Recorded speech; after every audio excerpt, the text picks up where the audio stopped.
Okay, welcome everyone. It's 6:30, so we can go ahead and start. But thanks everyone for coming. This is basically, my name's Anna Humphrey and I work for the Honors College and I started this event. I started composting over the summer and it was super confusing for me and like hard to dig through all of the information online. So I thought I would host an event for people who also wanted to start composting, but were also confused, like I was. So I'm gonna have Professor Arthur Kneeland present this presentation, and there also will be time for questions at the end of the presentation. So if you have any questions, make note of them and you can ask it at the end. Without any further ado, I'll let Professor Kneeland take it away. Awesome. Can you guys all see the slide, how to compost at home? Yep, we can see it. Awesome. All right, um, so I've been composting for a long time now in a home setting, but I've also done this on larger scales with the University of Wyoming campus garden, and that actually really taught me a lot, because when you're composting at this massive scale, mistakes that are easy to solve in your home compost pile are now like, we need a tractor and 3 hours of shoveling to deal with. And so it really did teach me a lot about how to compost more appropriately. And so composting is breaking down your household food waste, well, any food waste, really, any organic matter, into a usable soil. And so this is really a good idea, because we have all of this material that builds up around our houses, and we have these ideals of having like a nice pristine lawn, and then leaves fall over my pristine lawn, and what do I do with them, right? And so what most people do is they shove them in bags and they set them out on the curb, where they are shuttled away off into sort of the nothing. What actually happens with them, especially in Menominee, is that they're taken down to the municipal dump, and they are put into big piles and flipped over with a tractor and turned back into dirt. And there's actually a big pile down at the dump that you can head down and get soil from. I wouldn't necessarily recommend it, because there is a new invasive worm that has arrived in the area, the jumping worm, that is very likely in those piles. So, not a perfect situation, but at least the stuff is not being landfilled, which is the most important thing to avoid with food waste. It was I think it was one of last year's honors books was about waste, right? Where they talked about the anthropology of digging down into these dumps and finding like fresh avocados and stuff. That completely blew my mind, but it really illustrates how wasteful how problematic our waste stream is. And so we need to reduce as much stuff that is being landfilled as possible. Because this ultimately reduces the impact that we have on the planet. In the United States, we love to put stuff in landfills. Other places do more incineration. There's we could have an endless conversation about back and forth between these two things, but the core is that we want to put as little material into those waste streams as possible. And so really, when we're talking about food, the first thing that we want to do is reduce our food waste, right? And as much as possible, reduce that material that is either being recycled or landfilled, because then it's one of those little activities that you can do that is actually something that you personally control, which I think is absolutely essential for that emotional component of trying to engage in sustainability, right? We have to find things that we can actually do, and your food is one of those key components, right? So composting is just a great way of diverting that material that would otherwise be landfilled, and making something useful out of it. So some ways to reduce your waste: plan your meals before you go shopping, right? Make that list so that you're not falling prey to advertisements, right? I mean, the stores have they paid psychologists to come in and analyze how to get you to buy more stuff, right? So going in with that shopping list is a great way of saving money, but of also not getting all these extra things that you don't really need. Um, uh, Storing of your food is an essential component. One of the ones that is surprising how quickly it makes something go bad is storing your onions with your potatoes. There's something in the interaction between the two things that just makes them rot almost immediately. And so if you then separate those two things, potatoes can store for like a month, and onions a little bit less than that, but for a fair volume as well. And then as far as, you made a bunch of food, it's always useful to figure out ways of being able to freeze that before it goes bad. I'm guilty of in my primary way of wasting food is where I make a big pot of soup and try to eat it, and I don't get all of it eaten before it goes bad, and then it goes in the compost, and really I would ultimately like to have it be going in my belly and not into the compost. And so figuring out some containers that you can either refrigerate or freeze your food with is a really great way to reduce that waste.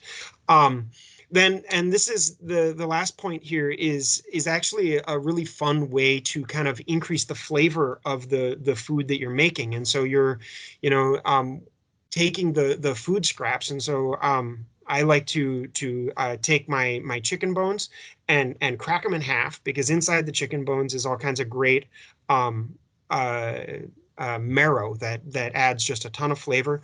You take your onion peels, making sure, of course, that you don't have any stickers on there. Um, uh, Carrot shavings, all of these pieces of the food that are that you take off because they're too tough or whatever. Toss those in a pot of water and boil them with a little bit of salt. And so you're in your prep phase, right? And before you really get into cooking, you toss all those things in that pot and boil it up. And then when you get to the part of making a sauce or whatever that requires water, you've got this extra delicious, flavorful water that is from your food scraps that you can throw back into the food.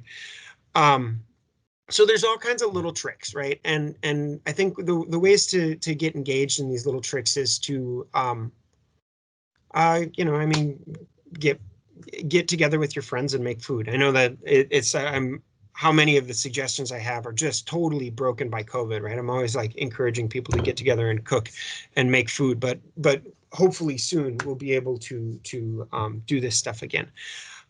So as far as then so you're trying to reduce the amount of food waste, but you've always got that soup that went bad or whatever. And so composting is just a great way to divert this material out of the trash and into something beneficial. Because 30% of our material that is landfilled being organic material that doesn't need to be locked up down at the bottom of a landfill, and so we desperately need to divert this stuff because we are actually running out of landfill space.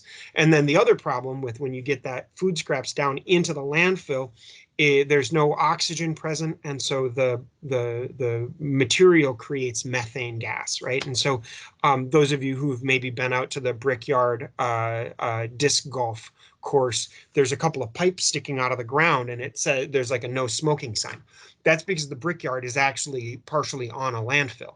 And so they've got pipes coming out of the landfill that burp methane out. And so that's why they don't want you to smoke over there, because it might, light on fire. I think it's a kind of an old landfill, and so I don't think that the methane risk is particularly high, but high enough for them to put a sign not to smoke by it.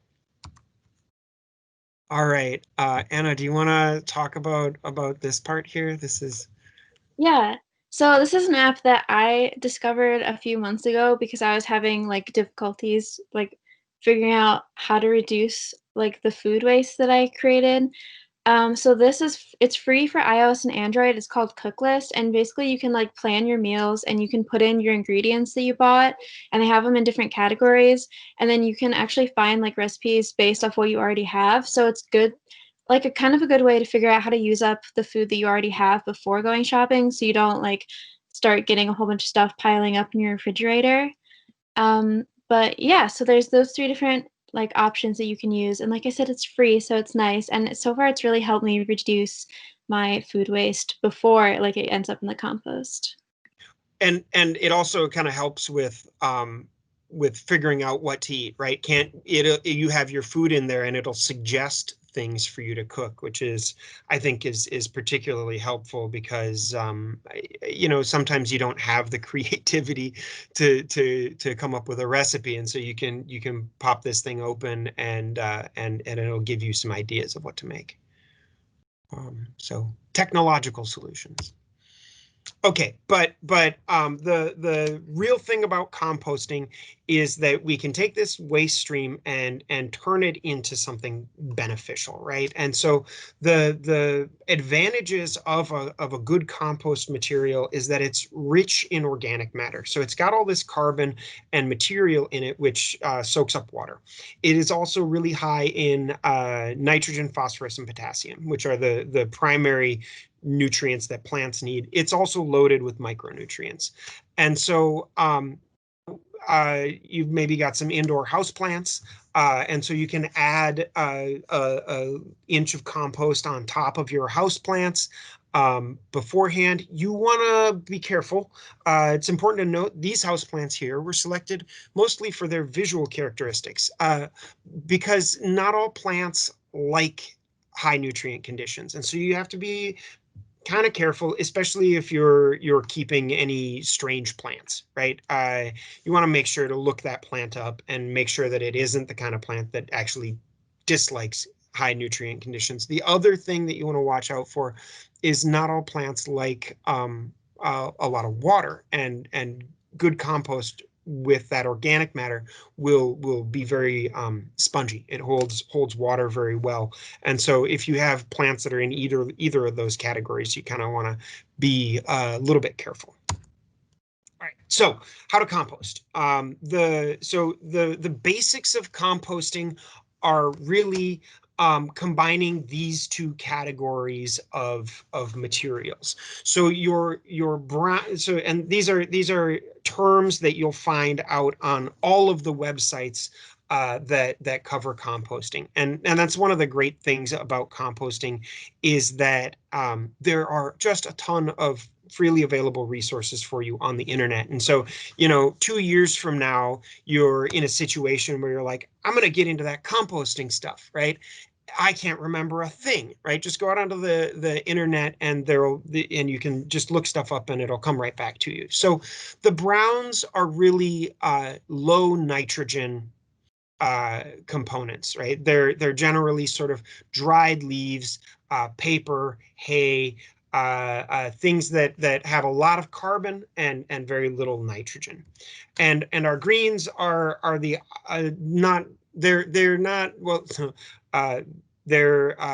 they have more nitrogen present in them. And so your food scraps would be these things, vegetables, grass clippings, all of these things count as greens. And so the way that you make compost is by simply making a pile and combining these two things into a big old pile. The the real challenge in composting is where you're trying to compost efficiently. And so when we're making our compost pile, the goal for your compost pile is to have a ratio of carbon to nitrogen that is about 30 to 1.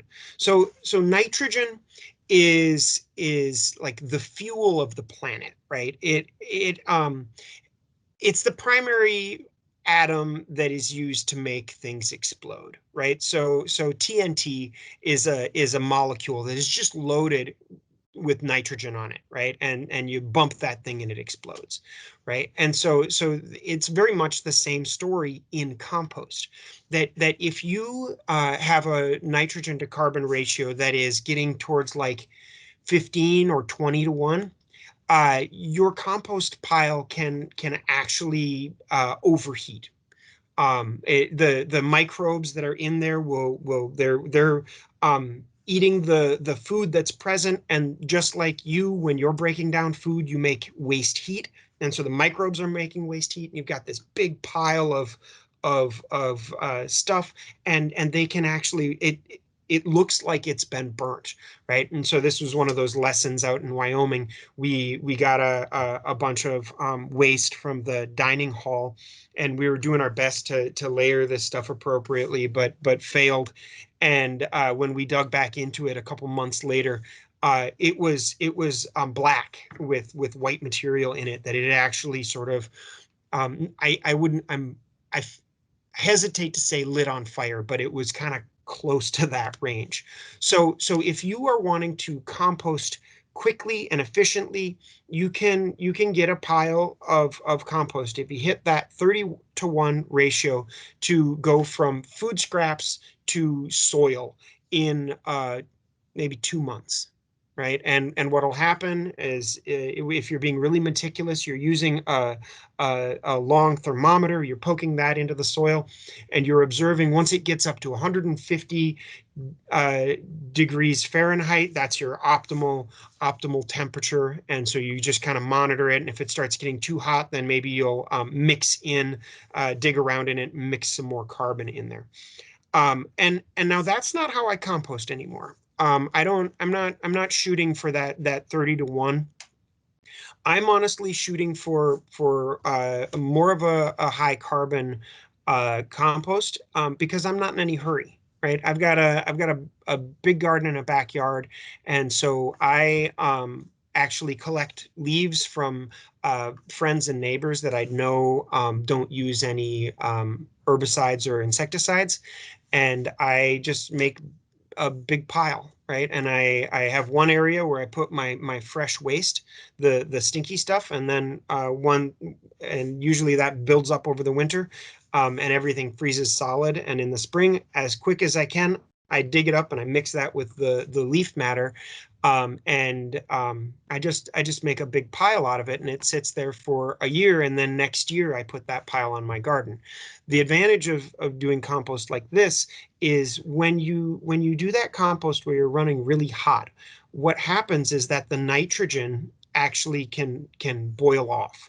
And so you lose that really important nutrient. Whereas if you go slow, it has a lower chance of doing that. And so I have time and space, and so I err on the side of caution. And so this is one of those parts that you can find. There's some tools on the internet that will help you calculate based on what you have. And if you have a lot of something, it might be worth looking up that specific carbon to nitrogen ratio. The other thing to watch out for is, you don't want too much of one thing. And so, like, when we were composting, we had a store that we were getting material from that was pressing orange juice. And so they had just, every day they had a 55-gallon bucket of orange rinds. And they completely messed up an entire batch of compost because of a number of things. The rinds are tough, and so they don't break down particularly good, especially when they dry out. But they're also acidic, and so when they mess with the acidity, that is hard on the bacteria. And so in general, you kind of want to have a lot of different things that go into your compost, not just one thing. So in general, most veggies are compostable. Anything that really has been alive, right? So clothing is compostable. Make sure that it's not a polycotton blend, because that polyester has, well, I mean, oil, so it was alive 350 million years ago, but that doesn't count, right? And so you want to make sure that we're after things that are recently living. So paper, natural fibers, and any sort of vegetables, right? The things that you want to watch out for are uh, milk, meat, chemicals, plastics. That's really the stuff you want to watch out for. Cat litter is a particularly kind of risky one. Cats actually have a lot of weird parasites, and so especially if you have an outdoor cat, you do not want to be mixing that material in. In general, sort of like house pets, we don't want to use their uh, waste. But like one of the main reasons that I actually got chickens was because they make such great manure for composting. It adds a lot of nutrients. And I actually every now and then one of the gardener ladies from the neighborhood will come over when I'm in the yard and ask if she can have some chicken manure. But so the reason that we want to avoid some of these things, we want to avoid our any yard clippings that have insecticides or herbicides, because well, we're ultimately aiming, hopefully, to make food out of this. And we also don't want to inhibit any bacterial growth or fungal growth. And so like Roundup actually harms fungi. And then with our cheeses and milks and meats, the problem there is that they can create a really bad odor. The other problem with your meats is that they can attract scavengers, right? So if you have bones and meat in there, then the chances that a raccoon or something will be digging around in your compost go up, and what happens then is you wind up with compost everywhere. And so if you are, the other problem with putting meat in your compost is that you're potentially incorporating pathogens into the composting process. And that thing I mentioned about getting up to 150 degrees, that is actually a sterilization process. Well, not sterilization, but maybe more accurately pasteurization. So it kills most of the problematic pathogens that would be in the compost. And so if you are composting quickly, and you get up to that 150-degree temperature with the whole pile, then any pathogens that are in there are going to be broken down. And now I do put meat, and I put all of these, I put meat and cheese and things in my compost.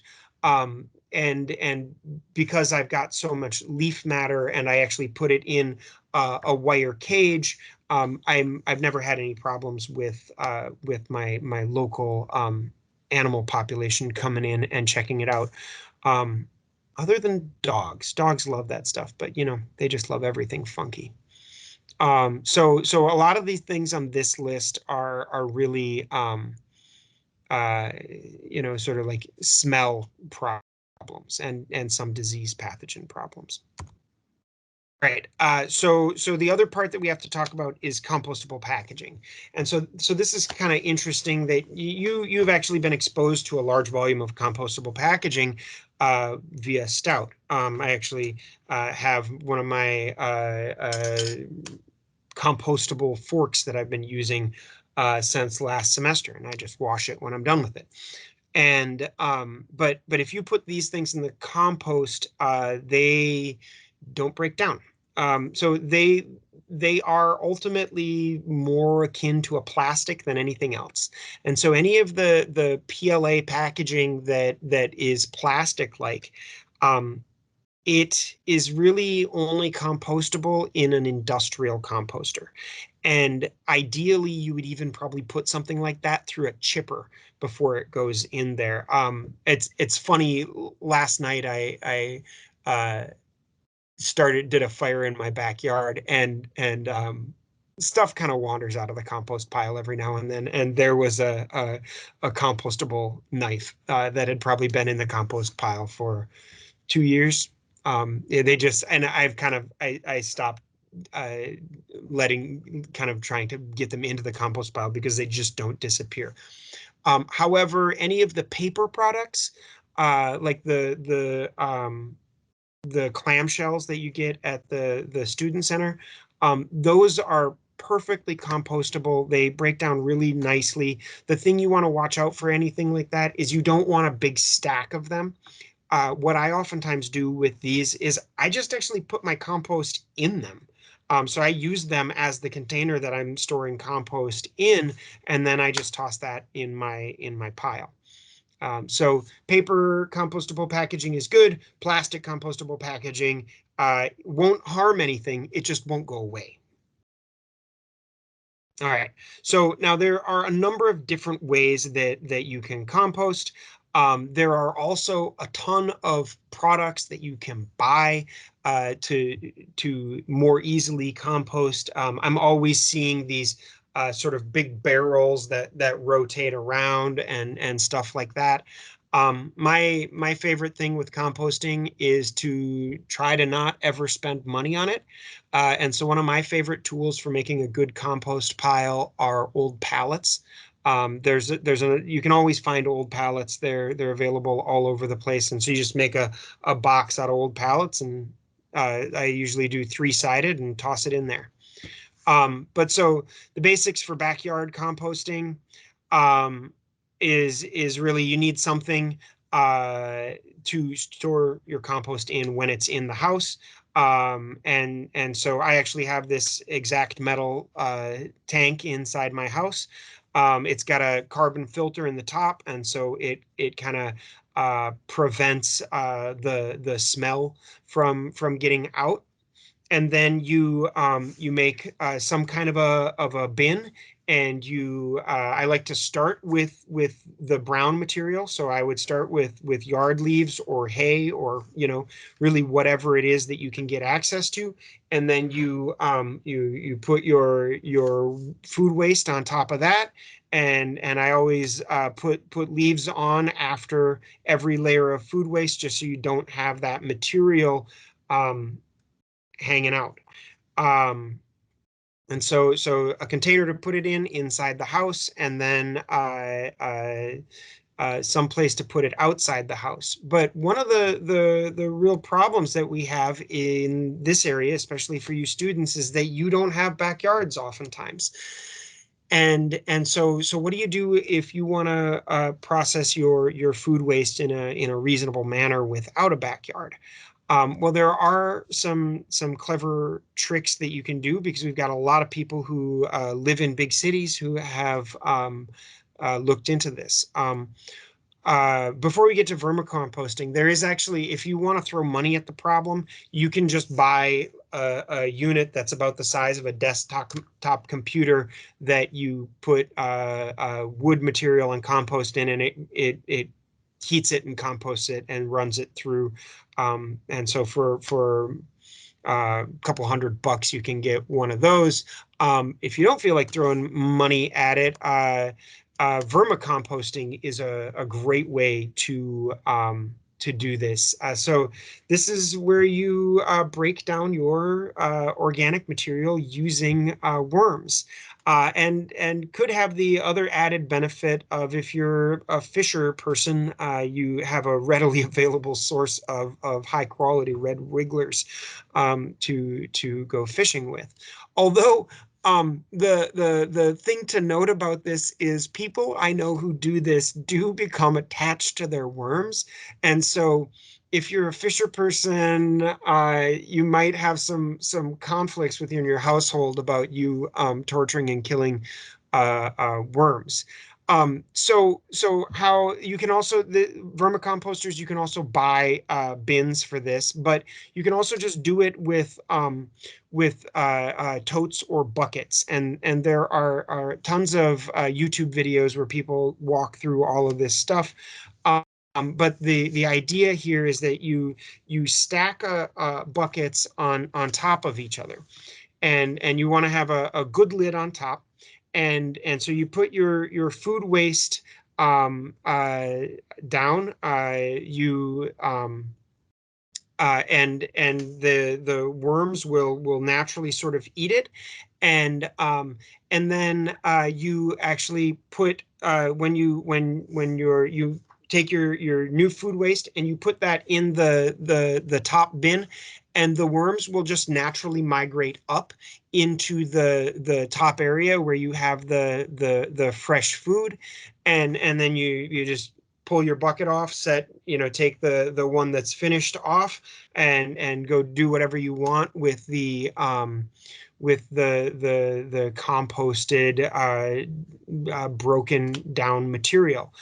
Some things that you have to watch out for with vermicomposting: there are some things that are harmful to worms. Again, you have to watch out for any of the herbicides and insecticides, and so that's the one problem. I guess that's really a problem for all of this stuff, is you want to have your healthy bacteria, and we never know what these chemicals are going to do to our bacteria. But some of the underground plants have evolved living around worms, and so have toxins that are specifically targeting worms. And so your garlics and onions cannot go in your vermicomposting. That is a hard stop there. And the other one is it has the same problem around cheese, dairy, and meat. And I think they can break it down in small quantities, but there's odor problems that can really come from this. And so, you want to get into an exciting new worm project, but you have roommates. You want to make sure that this thing doesn't stink like rotting flesh. That's just, I mean, yeah, we don't want to ruin our relationships with our projects. And then Bokashi composting, which is something I've never done, but I've certainly heard about it. So Bokashi is a grain mix, and you can get these from all kinds of places. I would encourage you to find somebody not Amazon, because they don't need any more of our money. But there's all kinds of people that are doing this that will sell you a bag of it. And how it works, you can again, this one you can go and find a bucket that is pre-made for Bokashi fermentation, or just go ahead and get a $4 bucket. I think the buckets I saw online were like $50. But you can also just go buy a $4 bucket from Fleet Farm. And what you do here is you store your food waste in your regular day-to-day container, and when that guy is full, you open up your Bokashi bucket, and you have to be kind of careful once the process is started, because the Bokashi is a fermentation process, and so it requires anaerobic conditions, which is without oxygen. And so if you don't have a good tightly sealed lid, you're getting oxygen in there. You'll get all kinds of other things that grow in it that could be either gross or problematic. So what you do is you take your food waste, and you put this down on the bottom of the bucket, and sprinkle a couple of tablespoons of the Bokashi material over it, and maybe mix it lightly, press it down, And then what I saw on videos of it is you want to cover with a plastic bag to kind of keep the atmosphere out, put your lid on, and then every time you refill it, you take the plastic off, put your pile of compost in, put more Bokashi grains on top, and then when you're done, you take this bucket of material outside and dig a hole, put it in the ground, and it sits there for 2 weeks, and then it is ready to go. And so, not having done this, the people who are doing that I saw in videos seemed to be from California. And it's one of the biggest sort of frustrations of living in this part of the world is very few of the plans for these things have winter in mind. What I would probably do if I had a Bokashi bucket that was ready, possibly was getting funky, and it was wintertime, is I would just put it outside and it'll freeze solid. And in the spring, you just proceed with your project. The advantage of the pre-made Bokashi buckets. So this process is fermentation, and so the smell that they describe is sort of like a sweet vinegar odor. And so if you do this right, it shouldn't smell bad. And what happens is this material breaks down and it sort of settles in, but it also makes this liquid. And the Bokashi buckets you can buy have a tap on them, so you can get this liquid out, and that liquid is actually liquid fertilizer, and you mix that in with your water at a like a 100-to-1 ratio, and you water your plants with it, and you'll have really happy, healthy plants because they're getting extra nutrients.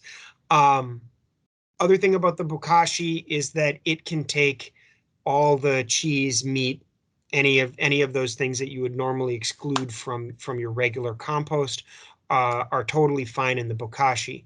And so if this goes well, you open up your bucket after a couple of months of being sealed off, and there should be white sort of fungal hairs all over the top of the Bokashi.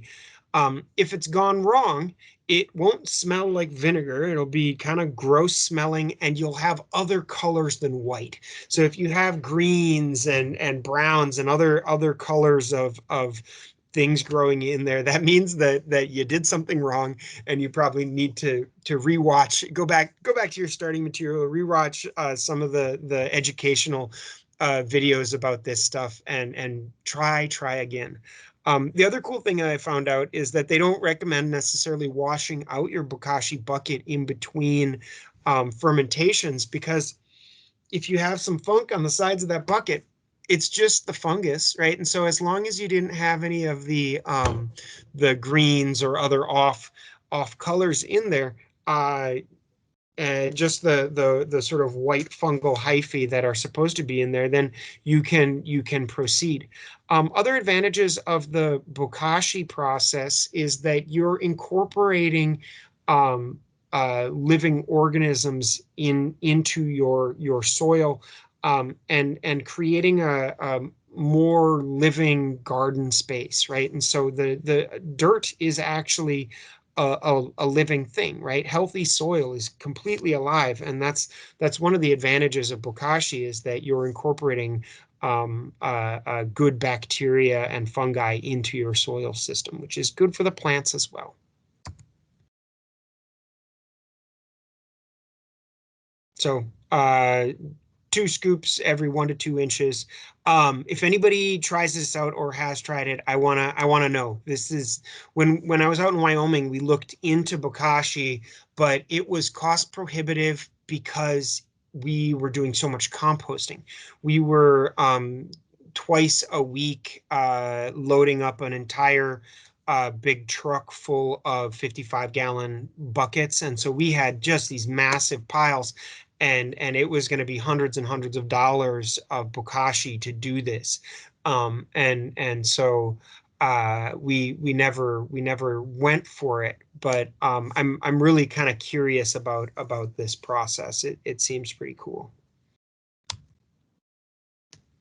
All right. So supplies that you may need for composting.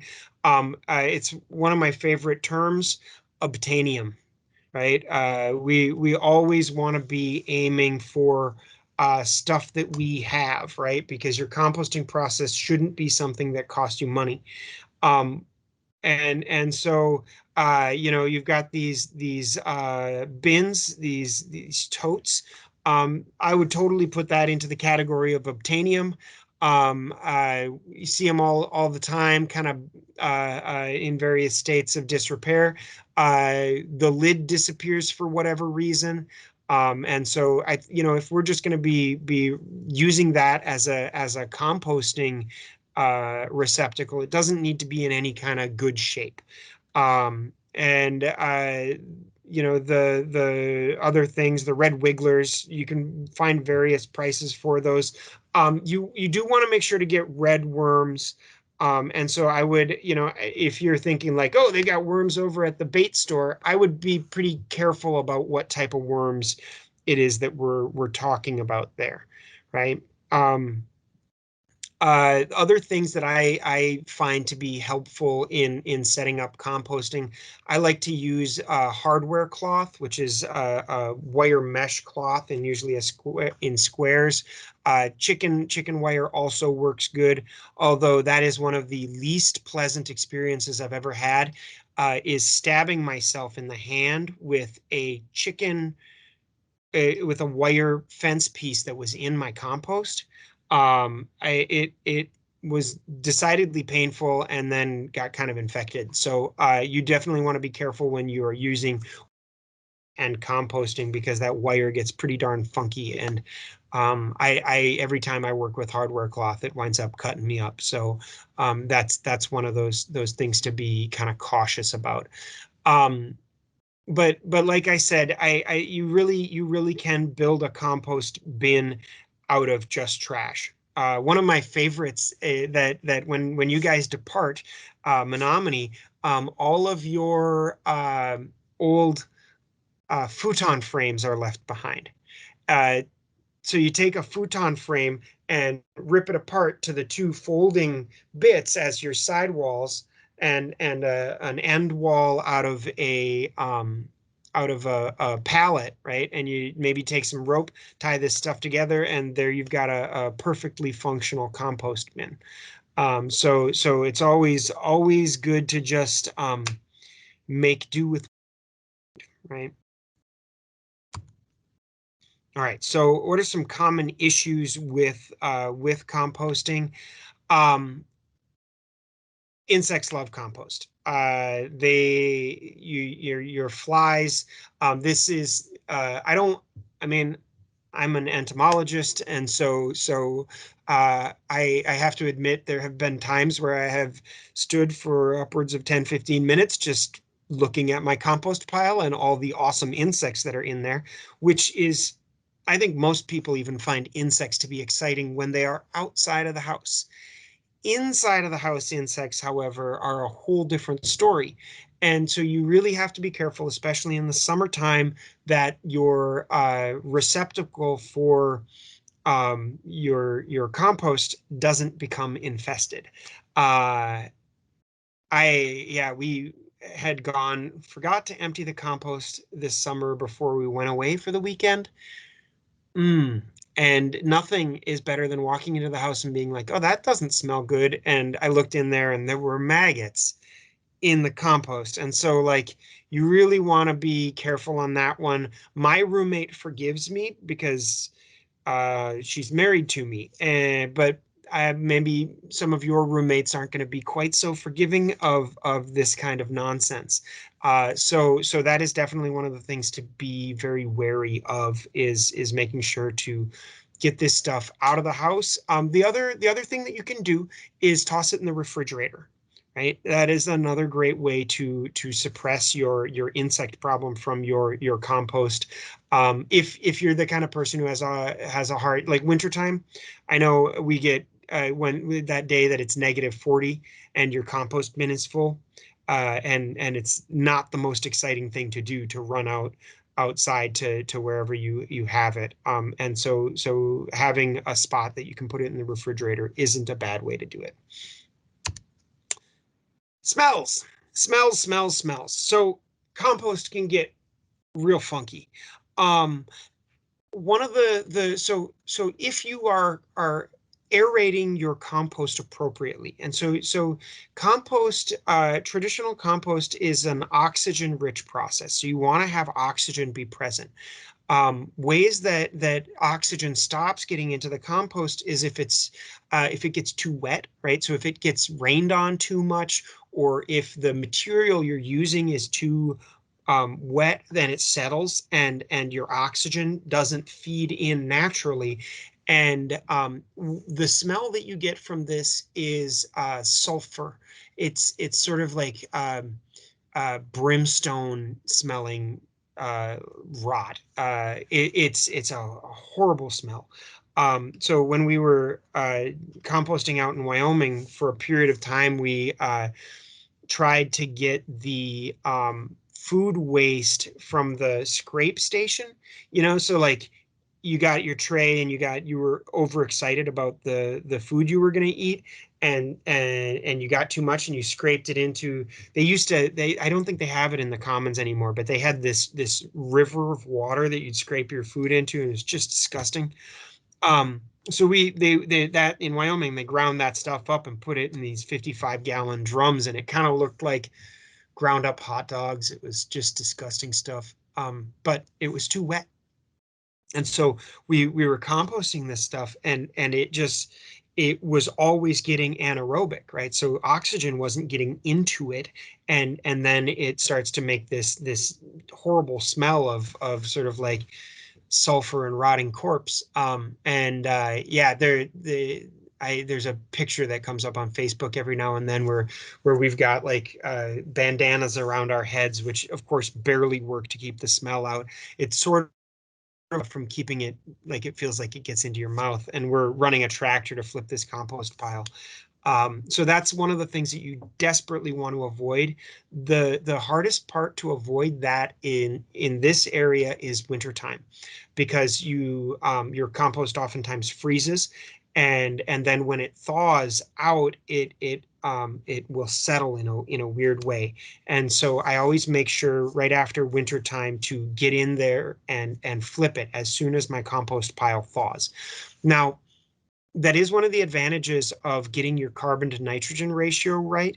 If you do it well and you have a nice wood-sided compost that air doesn't very easily flow through, it will make heat and it'll thaw itself out. I've seen compost piles that where you have feet of snow and it's all collapsed in around the compost pile because it's just so hot that it is going like crazy. So that can definitely help you avoid some of those foul smells, because if you get that carbon to nitrogen ratio right, it doesn't have time to get funky, and it just very rapidly turns into pleasant smelling soil. And this would be a common one for composting around here, right? Semester's up and you are moving from house to house. And so, one thing you can do is just spread the darn stuff out. Put the stuff that isn't finished in a bucket and drag it with you, and do the landlord a favor and spread that material out in the lawn, and it should be delightful. If your landlord is super uptight about their lawn, there's a super great trick I learned from landscaping, where you take your shovel and you slide it in under the grass, fold your grass back, and dig out the sort of subpar soil that's going to be underneath the grass, fill that trench up with the delightful high nutrient compost. And if you're really malicious, you could write something, because what's going to happen here is the grass in those areas where you've embedded carbon compost under it is going to grow like crazy. And so you could always leave some kind of a pleasant message for your next the next people going to be living in the house bright green thriving grass that you have put compost under. Composting winds up being kind of oftentimes for me a bucket activity, and it's a funny thing how a good bucket is just a hot commodity. And so I've definitely had phases of my life where I've been scavenging for buckets. Most restaurants use large volumes of buckets, right? Like restaurant mayonnaise comes in a bucket, right? And how many of you know somebody who works in some kind of a restaurant, right? Pickles come in a bucket, mayonnaise comes in a bucket. No need to go to Fleet Farm or Ace Hardware to buy a bucket. Just use your resources and get buckets from around, and instead of leaving that compost behind, fill it up in buckets and bring it wherever you're going and plant a nice flower garden in your front yard. All right, so house and apartment resources. The internet is just chock full of composting resources. EPA has a lot of great stuff. The advantage of the EPA is that you're going to have a very low nonsense quotient on this website. A lot of people who are into composting and Bokashi get real excited about real weird stuff. And so you can certainly find a significant volume of misinformation out there on the internet. And so that's one of the advantages of the EPA website is it's thorough and accurate. Here's a video that Anna found about how to compost at home. So there, like I said, there's just absolutely endless resources out there on the internet for this.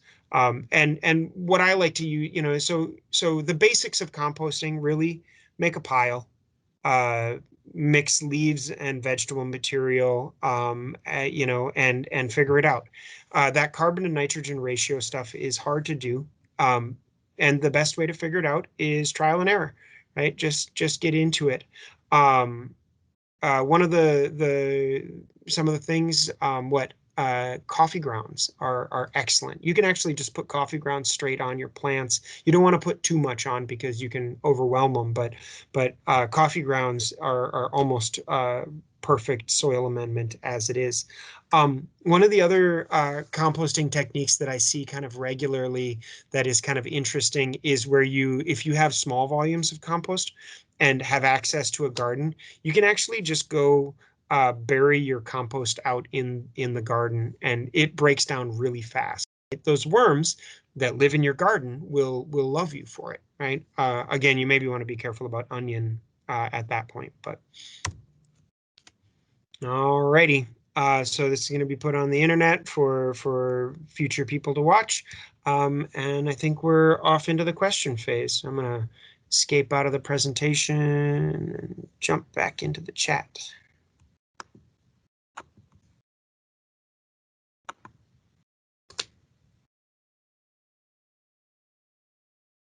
All right, you guys have any questions?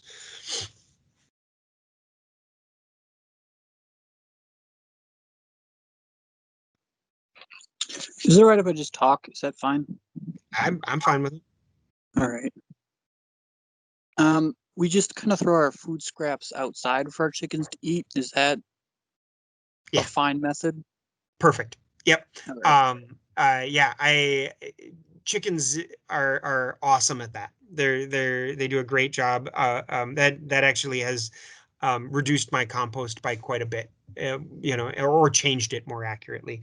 Main issue with herbicides, insecticides with composting. Well, so it sort of is two-part, right? One of those questions is almost like on my behalf, like a ideological problem. I don't trust a lot of these chemicals, and so I don't want them in the food that I'm growing myself. Then there are chemicals that actually do harm microbes, right? So like I mentioned, Roundup kills fungal growth, and so that's really something that if you get that Roundup into your compost, you're going to be slowing down your process tremendously. It won't be necessarily affecting the food that you're growing, right? It just is, like I just work to reduce the amount of agricultural chemicals that get into my food and that I live with. It just because they sometimes do weird things. I kind of like to refer to the chemicals we use for agriculture as the great experiment. We have just applied them to everything, and we don't really know what the effect of applying these chemicals to everything the way we are is. And so, for instance, I like insects. I love having weird insects crawling around my yard. And so I don't want any. I want to reduce the number of insecticides that are around my house. And so it some of them will cause problems to your compost. Will actually slow it down and reduce its effectiveness. Um, but most of like the insecticides probably wouldn't have much of an effect on your composting process. Good question though.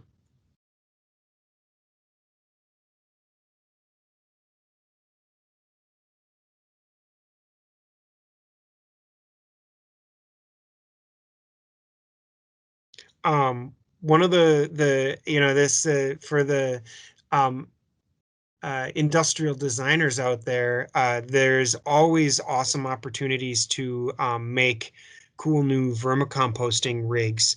One of the things that I would have always kind of thought would be cool is to figure out how to make a vermicomposting system that comes off of your food grinder. What is that thing called? The under your sink waste guard disposal unit, whatever. So you grind up, you toss your food down there and divert it off into a vermicomposting system. One of the things with Verma and Bokashi is the more you chop stuff up for them, the yeah, thanks. I obviously am in great shape for remembering things today. I think can't even remember what it was, the first word I couldn't think of this morning. But yeah, you take a garbage disposal unit that will grind up your food before putting it into a worm bin. And they've got a lot of these that tuck right into like the space underneath your sink, so that you have your worms kind of tucked away, hidden. So, can you hear me? Yep. Just checking. Okay, awesome. So I've thought about composting for a while, but I live in an apartment and I only have like a handful of houseplants to like use that compost in. So I guess like I've thought about doing that little countertop one you said. It's like the size of a desktop. Yep. But I guess my concern is like, will I eventually have too much compost and what do I do with it? I mean, it's just, like Yeah, like, yeah. it's like put it outside, Yeah, okay. I mean, because you're doing that service of reducing the amount of landfilled material, and so it really is a good thing. Like that's one of those problems you want to have, right? Oh Yeah, no, that's true. I've got too much compost. Anybody need to repot a plant? All right. Yeah, that's fair. Yeah.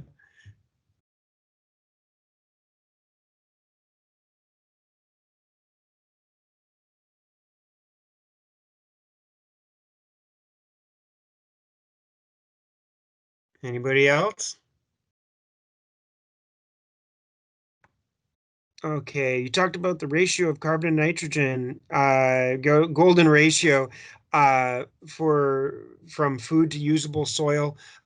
It can be really fast. It will, you can get up to like a month. So it can go real quick. And it's getting the correct and providing oxygen. And so this would be mostly achieved in like an industrial composting setup where they actually will build their piles around a tube that they run oxygen into. And so they're, well, or maybe not oxygen, but at least atmosphere. So they run that in, it infiltrates up through, keeps the pile oxygenated, and then you can run it really fast. My dad just got a thing for his compost pile because it was always going running out of oxygen, which was just a wire with a handle on it that goes down and makes a big coil. And so you screw it into the compost pile and then pick it up, and it just kind of pulls up a column of the center compost, and then everything settles back in, but it incorporates oxygen in there at that point. And so if you get the ratio right, I'd say, yeah, probably about a month. I've never pulled it off.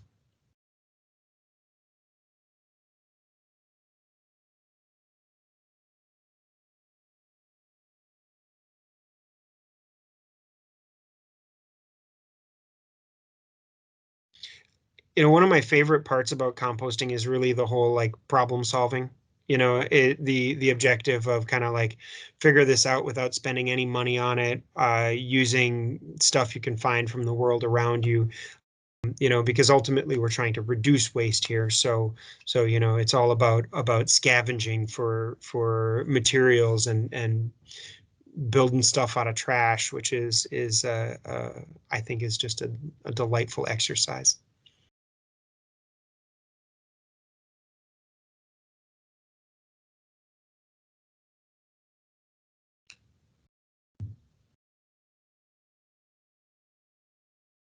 All right. Well, if you guys have any questions, or you're struggling with how to set up your compost bin, send me an email.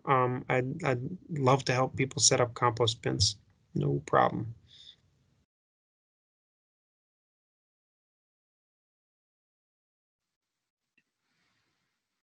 All right. Well, thank you, Arthur, for presenting. Like it said in the presentation, the recording of this will be posted on the Honors College YouTube page, and I think also somewhere on the sustainability website on the Stout Cloud, and also on the Honors Stout Cloud. So there'll be multiple different places if you want to come back and like rewatch it or anything. But thank you everyone for coming, and you guys have a good rest of your night.